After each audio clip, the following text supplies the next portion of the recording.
Hi, I'm Joan. In this video, you will learn how to use the Globe website's data visualization functionality in order to view data in graphical and tabular form for easy referencing. For this demonstration, you need a computer or smartphone with internet connection. Are you ready? Okay, let's get started. First, open your browser, and in the address bar, type in www.globe.gov.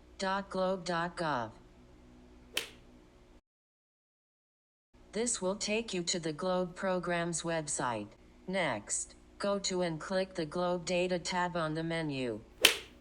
Then, on the left side of the screen, click Visualize Data.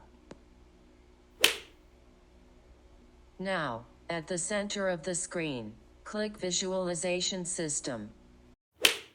And then, wait for a few seconds as the system starts up. When the system starts up, you should be able to see a world map with some graphical interface. On the left side of the screen, it says, there are 3 steps to get started. First is, select the protocol you would like to visualize. Second, select the date. And third, click a measurement or data you wish to retrieve. Okay, so let's begin. On the upper left hand of the menu, click the protocol filter. This is the icon that looks like a layer of sheets of paper.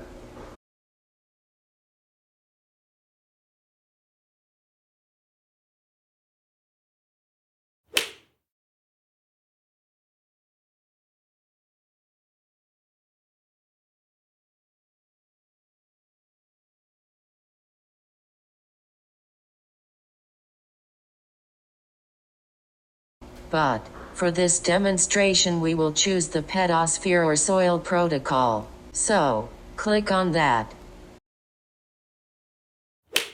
Once you do that, you will see the different measurements or datasets under the pedosphere protocol. Let's choose soil temperature for example. So, click on that.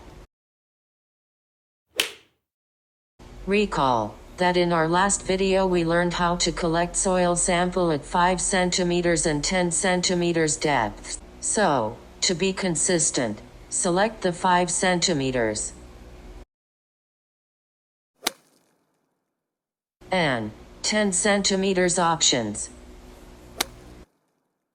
The second step is to choose the date of the data collection you wish to visualize or retrieve. Go to Measurement and indicate the date. Here, we'll type in October 1st, 2022 as an example. Then, click Submit. Depending on the speed of your connection and the number of data you wish to retrieve, this may take a while. Once done, you should be able to see icons scattered on the map, indicating the different locations of data that conforms with your requirement or parameters you set a while ago. In this demonstration, we'll try on this data point located somewhere in Saudi Arabia. So, let's click on that. As soon as you click that, the system will give you data about the different measurements conducted by the school, individual or organization who uploaded the data. From the title bar of this widget, we know that the data was collected and uploaded by the Second Secondary Girls School located in Tabuk, Saudi Arabia. Further, we can see their 10 centimeters soil temperature data collection for year 2022. We can also view their 5 centimeters soil temperature data collection for the same period.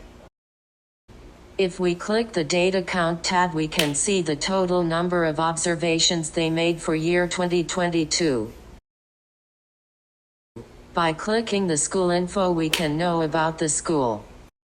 And if we click the name of the school, or the name of the student or teacher who uploaded the data, this will take us to the personal Globe website of the school or that of the teacher. These information is important if we want to connect or collaborate with them for research, data collection, or school-related matters.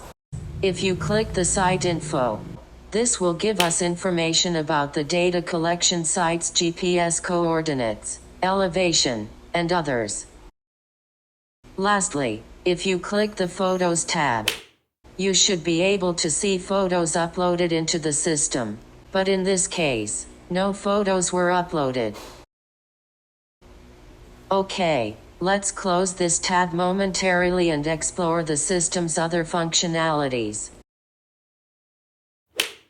You can also visualize or retrieve data from a time period, or a range of dates. To do this, click the Data Count tab found at the upper center of the screen. Then, indicate the range of dates you wish and click Enter. Let's try January 1st, 2022 to October 1st, 2022, then click Enter.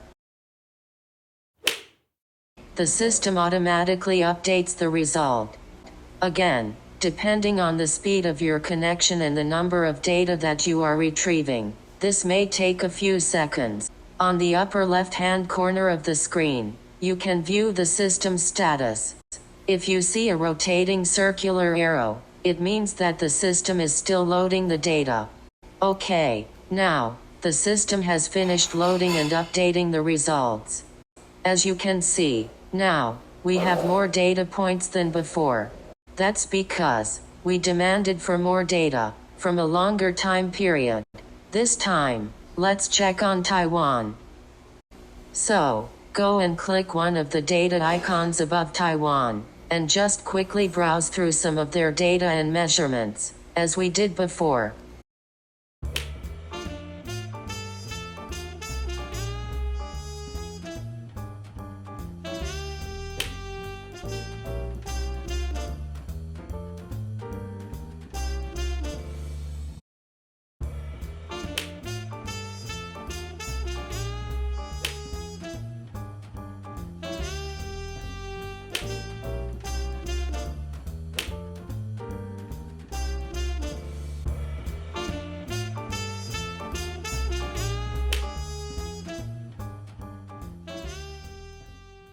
Now that's done, let's close this.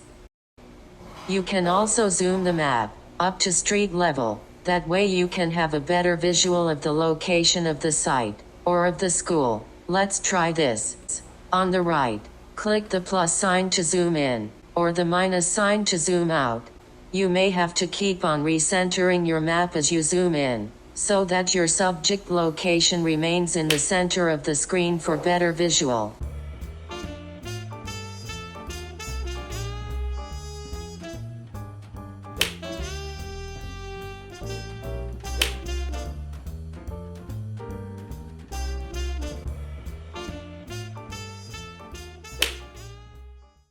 I think you get the point.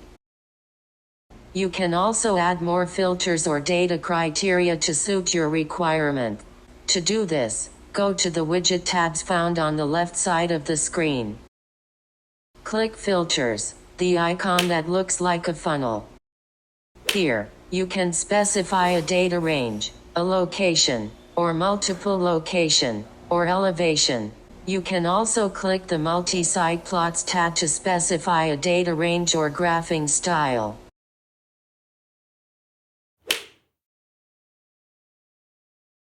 And lastly, there is the Map option. To change the map view of the screen, you can turn the grid on, or change the view to Street View or Satellite View. The choice is up to you. And there you go. That's the globe data visualization for you. Thank you for watching. Remember, don't just learn science. Do science.